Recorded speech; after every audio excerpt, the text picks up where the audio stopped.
कहानी की शुरुआत में हमने देखा कि यूएसए का एक फाइटर जेट जब अफगानिस्तान में उड़ रहा था तो अचानक ही कुछ दुश्मनों ने उन पर एक मिसाइल दाग दी। टेरी जो कि प्लेन उड़ा रहा था उसने तुरंत फाइटर जेट का डिफेंस सिस्टम एक्टिवेट किया, लेकिन बदकिस्मती से मिसाइल फिर भी उनके जेट पर आ लगी। प्लेन पूरी तरह कंट्रोल से बाहर हो चुका था और अब जिंदा रहने का सिर्फ एक ही तरीका है, प्लेन से नीचे कूद जाना। दोनों बिना समय गवाए अपने फाइटर जेट से कूद गए। कुछ मिनटों बाद केट और टेरी को होश आया तो वो अफगानिस्तान के रेगिस्तान के बीचों बीच थे, लेकिन इससे पहले टेरी घायल केट की मदद कर पाता अफगानी फाइटर्स ने उन्हें घेर लिया और टेरी पर धुआंधार फायरिंग कर दी, जिससे वो बुरी तरह जख्मी हो गया। फिर जैसे ही एक अफगानी फाइटर टेरी के पास आया तभी अचानक से केट ने उस पर हमला बोल दिया। उसने अपनी बंदूक से उस आदमी को वहीं ढेर कर दिया। इसके बाद केट ने दूसरे दुश्मनों पर भी ताबड़तोड़ फायरिंग की और अपनी बहादुरी से उन्हें निहत्था कर दिया। लेकिन मुश्किलें यहीं खत्म नहीं हुई।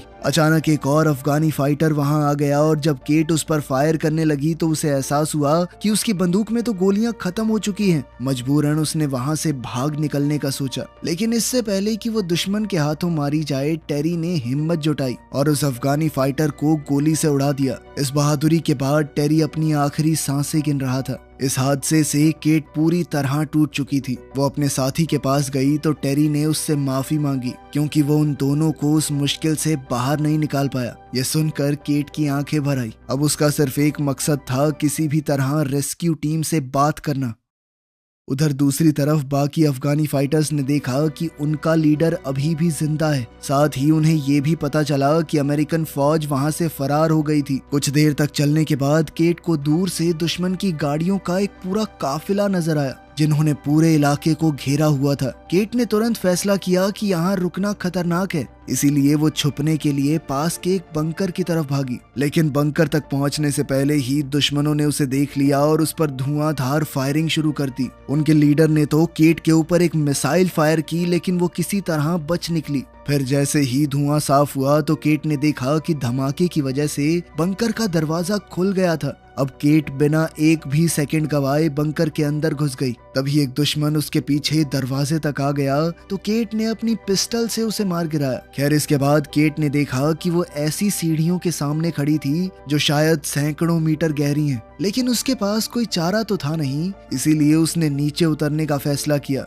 उसे कुछ भी समझ नहीं आ रहा था कि ये कैसी जगह है, पर फिर भी वो धीरे धीरे आगे बढ़ रही थी। तभी पीछे से उसे दुश्मनों के आने की आहट सुनाई दी तो बाहर का रास्ता ढूंढने के चक्कर में केट और अंदर चली गई। फिर जैसे ही वो बंकर के एक हिस्से में गई तो उसे बहुत गंदी स्मेल आई और थोड़ी आगे जाकर उसकी आंखों के सामने जो खौफनाक मंजर आया उसे देखकर वो बहुत बुरी तरह डर गई। असल में वहाँ किसी की लाश बहुत बुरी हालत में पड़ी थी। इतना ही नहीं बल्कि केट को वहाँ एक रहस्यमयी डिवाइस भी मिला जिसके साथ कई कागज और रिकॉर्ड्स मौजूद थे जिनमें यहाँ पर हो रहे भयानक एक्सपेरिमेंट्स के बारे में लिखा गया था। उसी पल अचानक उसे दुश्मनों के आने की आहट सुनाई दी तो केट तुरंत अपनी लाइट स्टिक को दूर फेंककर एक बड़े पिलर के पीछे छुप गई। उसी पल अफगानी फाइटर में से एक ने जनरेटर ऑन कर दिया जिसके चलते चारों तरफ रोशनी हो गई और तभी एक भयानक राज का पर्दाफाश हुआ। असल में वहाँ सैकड़ों कैप्सूल थे जिनमें इंसानों की लाशें बंद करके रखी गई थी। अब जैसे ही दुश्मनों का ध्यान हिला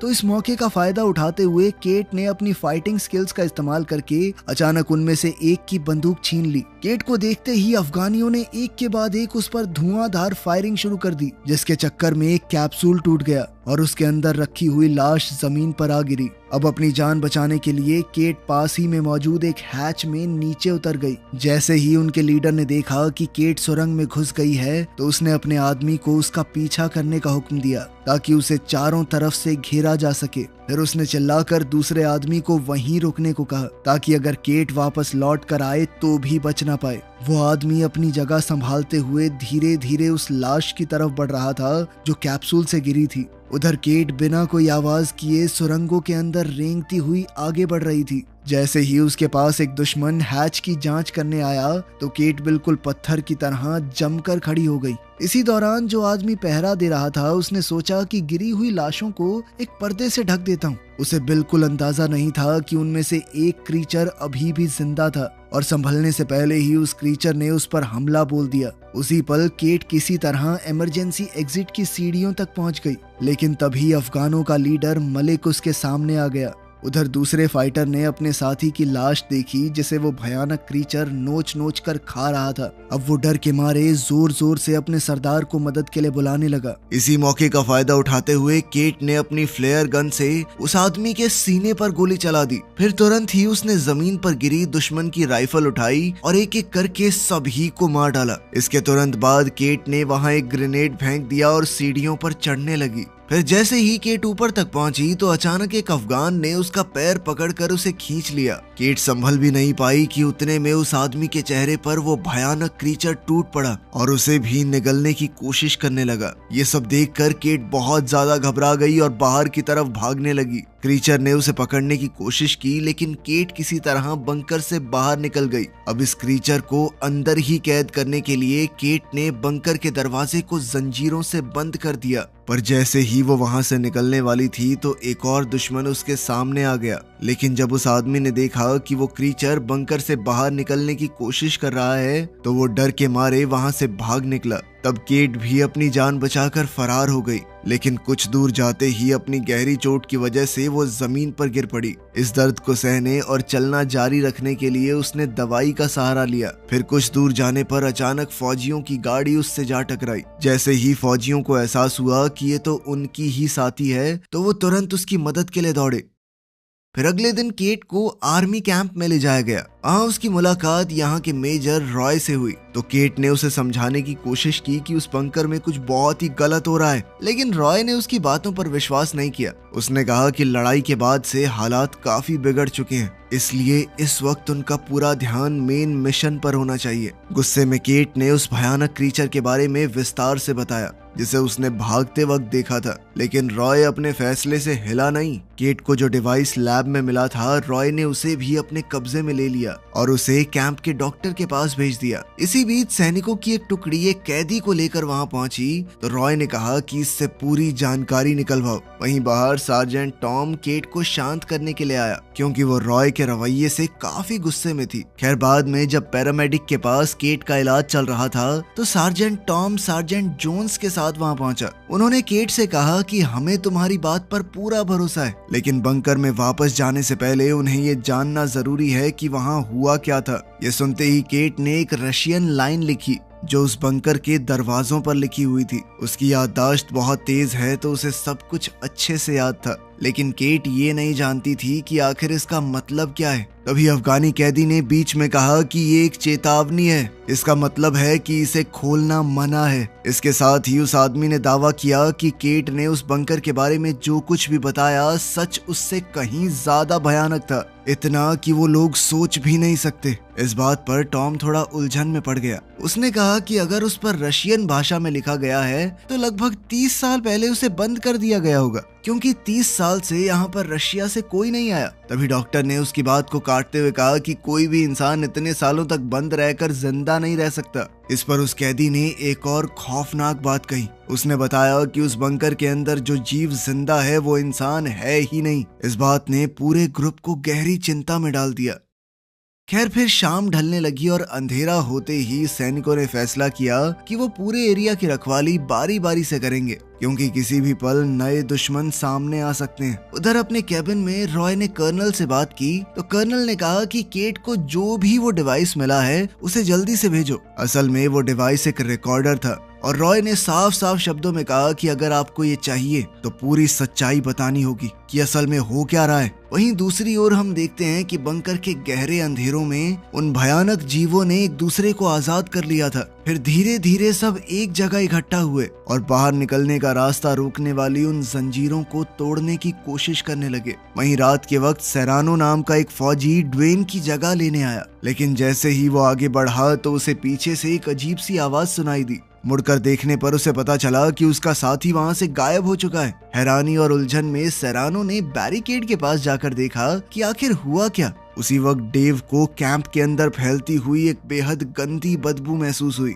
और शक होने पर वो आसपास देखने निकल गया। तभी उसे दूर से वो भयानक क्रीचर सीधा बेस की तरफ दौड़ते हुए नजर आए तो डेव ने पूरी ताकत से चीख कर सबको बताना चाहा। अलार्म सुनते ही पूरी टुकड़ी ने अपना सामान उठा लिया और तुरंत लड़ाई के लिए तैयार हो गए। पल भर में ही सभी सैनिकों ने बैरिकेड पर अपनी जगह ले ली और जो कुछ भी हिलता डुलता दिखाई दिया उस पर गोलीबारी शुरू हो गई। अब रॉय को पूरी तरह समझ आ गया कि केट सच बोल रही थी। उसने सार्जेंट टॉम को ऑर्डर दिया कि टुकड़ी की अगुवाई करो और सभी खतरनाक हथियारों का पूरी तरह इस्तेमाल करना। इसके बाद सैनिक हमला करके उन क्रीचर्स को खत्म करने की कोशिश करने लगे, लेकिन अचानक ड्वेन पर एक क्रीचर पीछे से टूट पड़ा और सिर्फ एक ही वार में उसका सर धड़ से अलग कर दिया। यह नजारा देखकर उन सबके हाथ पैर फूल गए थे। सिएना ने घबराकर उस क्रीचर पर गोलियां चला दी और उसे दीवार से नीचे गिरा दिया। तुरंत ही पैरामेडिक दौड़कर ड्वेन की मदद करने पहुंचा, लेकिन वो क्या ही कर सकता था। उसी पल उन भयानक क्रीचर्स में से एक ने अचानक उछलकर सैनिकों पर हमला करने की कोशिश की, लेकिन टॉम ने फौरन अपनी बंदूक से गोली चला दी, जिससे वो क्रीचर सीधा मेजर की हट के अंदर जा गिरा। फिर बिना एक भी पल गवाए रॉय उस पर टूट पड़ा और अपनी बंदूक से लगातार वार करने लगा। गोलियों की बौछार से उस क्रीचर के शरीर का एक हिस्सा पूरी तरह नष्ट हो गया। अब कैंप के बाहर सैनिक अलग अलग दिशाओं में फैल गए थे ताकि जितना हो सके उतने क्रीचर्स का सामना किया जा सके। इसी बीच जैसे ही टॉम ने अपनी फ्लेयर जलाई तो उसे दूर से और भी ज्यादा क्रीचर्स आते हुए नजर आए। ये देखकर उसने जोर से पूरी टुकड़ी को तुरंत पीछे हटने को कहा, लेकिन पीछे हटने से पहले ही बदकिस्मती से 2 सैनिक उन क्रीचर्स का शिकार हो गए। साथ ही एक तीसरा फौजी जो वॉशरूम में छुपने की कोशिश कर रहा था वो भी पकड़ा गया।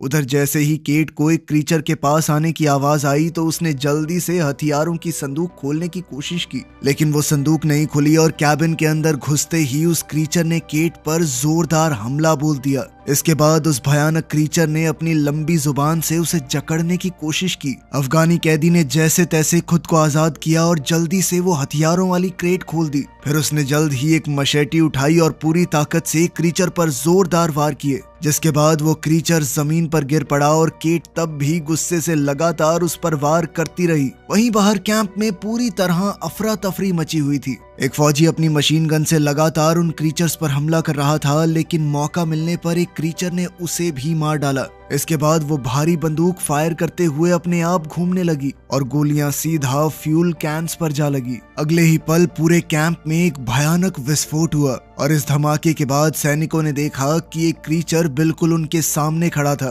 तब उन सब ने मिलकर आखिरकार उसे मार डाला। उसी पल मेजर ने देखा कि उसकी बंदूक की गोलियां खत्म हो गई थी। वो कुछ कर पाता उससे पहले ही एक क्रीचर ने उस पर जबरदस्त हमला कर दिया। तब केट और अफगान कैदी के साथ बाकी सैनिक तेजी से बैरिकेड की तरफ भागे। साथ ही जोन्स ने तुरंत कैदी को अपनी गिरफ्त में ले लिया। अचानक छाई खामोशी को महसूस करते ही टॉम समझ गया कि अब यहाँ रुकना खतरनाक है। उसने सियाना को तुरंत हथियारों के बेस की तरफ दौड़ने का हुक्म दिया, जबकि वो खुद पैरामेडिक के साथ मेजर को ढूंढने निकल पड़ा। कैबिन में पहुंचते ही सैनिक ने उस क्रीचर पर एक स्टन ग्रेनेड फेंका और इसी मौके का फायदा उठाते हुए रॉय ने अपना बेसबॉल बैट उठाया और एक जोरदार वार के साथ क्रीचर को गिरा दिया। इसके बाद सबने मिलकर अपने सीनियर ऑफिसर को बचाया और उसे आर्मरी में ले गए, जहां डेव और बाकी सैनिक के कंटेनर को खोलने की कोशिश कर रहे थे। इसी बीच सैनिक बड़ी टुकड़ी के पास लौटे, लेकिन अचानक एक क्रीचर ने उन पर हमला कर दिया। अब केट ने कंटेनर से एक कुल्हाड़ी उठाई और सीधा क्रीचर की पीठ पर चढ़ गई।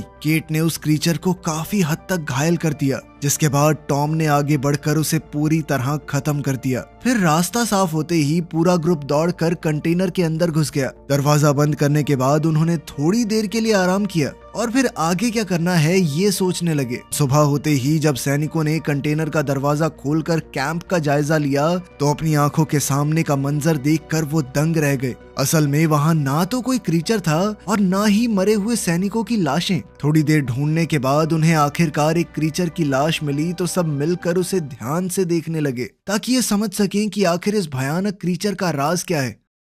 जांच के दौरान डॉक्टर विल्क्स को पता चला कि वो क्रीचर अपने दांत अंदर बाहर कर सकते हैं। उनकी चमड़ी बेहद मोटी है और हैरानी की बात तो ये थी कि उनके शरीर के कई अंग इंसानों वाले थे। सिर्फ इतना ही नहीं, उनके ग्रुप को ये भी समझ आ गया कि इन क्रीचर्स की सबसे बड़ी कमजोरी है धूप। इनका डीएनए पूरी तरह से बदल चुका है, इसलिए सूरज की रोशनी इन पर सीधा असर करती थी। इसी बीच मेजर ने बताया कि कर्नल से बातचीत के दौरान उसे एक खास जानकारी मिली थी। तब उसने केट से माफी भी मांगी क्योंकि उसने शुरुआत में उसकी बात पर भरोसा नहीं किया। फिर रॉय ने बताया कि कई साल पहले एक मीटियोर धरती पर गिरा था, इसी इलाके में आसपास। उसे देखकर रशियन साइंटिस्ट उत्सुक हो गए और वो ये जानने की कोशिश करने लगी कि आखिर ये चीज क्या है। जांच के दौरान उन्हें वहां एक बहुत बड़ी स्पेसशिप मिली जो पूरी तरह तबाह हो चुकी थी। ये देखकर वो लोग पूरी तरह से हैरान रह गए। तब उन्होंने इस स्पेसशिप में मिले क्रीचर के डीएनए का इस्तेमाल करके एक सुपर सोल्जर बनाने की कोशिश की।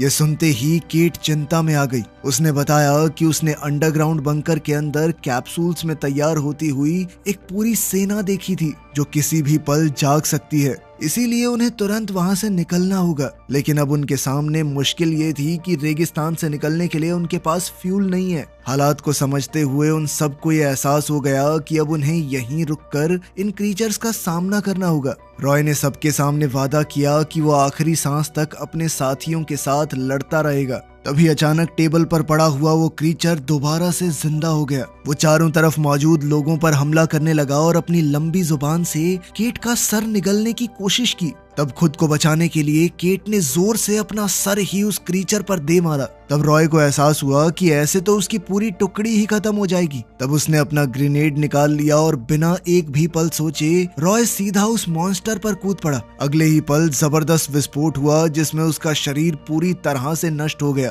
तभी टॉम घबराकर अपने दोस्त की मदद करने के लिए दौड़ा, लेकिन रॉय को बचाया नहीं जा सकता था। खैर, खुद को संभालने के बाद टॉम अब उस कैदी के पास गया और उसे आजाद करने का फैसला किया। वो चाहता था कि अब वो मिलकर काम करें, क्योंकि उस आदमी ने उनसे एक बात भी झूठ नहीं बोली। इसके बाद पूरी टुकड़ी इकट्ठी हुई और वो सब अपने हथियारों, सामान और गोली बारूद का हिसाब लगाने लगे। जल्द ही उन्हें समझ आ गया कि अगर दोबारा हमला हुआ तो उनके पास इतना गोली बारूद नहीं है कि वो उसे रोक सके। इसीलिए उन सब ने मिलकर एक फैसला लिया कि इससे पहले वो क्रीचर्स उनके ऊपर हमला करें, वो पहले ही बंकर पर हमला करके सारे क्रीचर्स को वहीं खत्म कर देंगे। इस आखिरी मिशन के लिए जल्दी ही सैनिकों ने पूरी तैयारी कर ली। टॉम ने सबसे कहा कि हमारा काम सिर्फ इतना सा है कि हमें बंकर के बाहर बम लगाकर विस्फोट होने से पहले वहां से निकलना है। जैसे ही वो बंकर के पास पहुंचे तो टॉम, जेम्स, केट और वो कैदी कबीर, सिर्फ ये 4 लोग बंकर के अंदर घुसे। बाकी फौजी बाहर ही रुक गए। उन्होंने बिना वक्त बर्बाद किए अलग अलग जगहों पर विस्फोटक लगाकर वहां से निकलना शुरू कर दिया। लेकिन बाहर निकलते हुए टॉम की नजर जमीन पर पड़े हुए एक मेडालियन पर गई जो असल में केट का था। उसे उठाने के लिए जैसे ही वो सीढ़ियों की तरफ बढ़ा तो अचानक एक क्रीचर ने उसे पकड़कर जोर से नीचे खींच लिया। कुछ ही सेकंडों बाद केट को रेडियो पर टॉम की आवाज सुनाई दी। उसी पल उसे समझ आ गया कि क्रीचर्स ने टॉम को कैदी बना लिया है। अपने दोस्त को बचाने का पक्का इरादा करते हुए केट ने बाकी सैनिकों के साथ फिर से नीचे जाने का फैसला किया ताकि टॉम को ढूंढकर वापस लाया जा सके। अब एलिवेटर क्रेन को चलाने के लिए विल्क्स मिलिट्री व्हीकल के अंदर ही रुका रहा। हालात बहुत खराब थे, लेकिन फिर भी सभी लोग नीचे अंडरग्राउंड एरिया तक पहुंच गए। इसी दौरान मेडिक को रेडियो पर एक अलर्ट सुनाई दिया जिसमें ऑर्डर्स मिले कि अगले 20 मिनट के अंदर अंदर उन्हें पूरे इलाके को खाली करना होगा। तब घबराकर विल्क्स ने तुरंत सबको बताया कि हमें जल्दी निकलना है, जल्दी करो। इसके बाद पूरी टुकड़ी टॉम की तलाश में निकल पड़ी, जबकि डेव एलिवेटर की सुरक्षा के लिए अपनी जगह पर ही बना हुआ था। उधर टॉम ने किसी तरह अपनी जेब में मौजूद चाकू का इस्तेमाल करके उस क्रीचर को खत्म कर दिया जिसने उसे बंदी बनाकर रखा हुआ था। आजाद होते ही वो अपने साथियों को ढूंढने निकल पड़ा। जैसे ही बाकी सब बंकर की लैब में पहुंचे तो वहां का मंजर देखकर सभी सन्न रह गए। चारों तरफ उन लोगों की लाशें बिखरी हुई थी जिन्हें क्रीचर्स ने मार डाला था। और जैसे जैसे वो सेंट्रल कैप्सूल के करीब पहुंचे तो उनके सामने एक और भी ज्यादा भयानक नजारा था। उस कैप्सूल के अंदर एक बहुत बड़ा मॉन्स्टर तैयार हो रहा था। इसी बीच टॉम पर पीछे से एक क्रीचर ने अचानक हमला कर दिया, लेकिन जैसे ही उसे केट की आवाज सुनाई दी तो वो तुरंत लैब की तरफ भागा जहां उसके साथियों ने अपने हथियारों से उस क्रीचर को खत्म कर दिया। उसी वक्त विल्क्स ने देखा कि कई अफगानों ने उस बंकर को घेर लिया है। वो तुरंत व्हीकल के ऊपर लगे हुए हथियार तक चढ़ गया और बिना रुके उन पर फायरिंग शुरू कर दी ताकि खतरे को दूर रखा जा सके। उधर एलिवेटर के पास डेव कई सारे क्रीचर्स से घिर चुका था। उन पर गोलीबारी करते हुए उसने इमरजेंसी अलार्म भी एक्टिवेट कर दिए। अब तक केट को एहसास हो चुका था कि मॉन्स्टर्स ने उन्हें फंसाने के लिए जाल बिछाया है। उसने तुरंत ग्रुप से कहा कि हमें जल्दी से यहाँ से निकलना होगा और फिर उन्होंने पीछे हटकर दरवाजा बंद कर दिया। लेकिन जोन्स को यह बात समझ आ चुकी थी कि क्रीचर्स क्रैंक को घुमाकर दरवाजा खोल सकते हैं। इसीलिए उसने पूरी ताकत से क्रैंक को पकड़ लिया और अपने साथियों से कहा कि वो सभी वहां से निकल जाएं, जबकि वो खुद दुश्मनों को रोकने के लिए पीछे रह गया।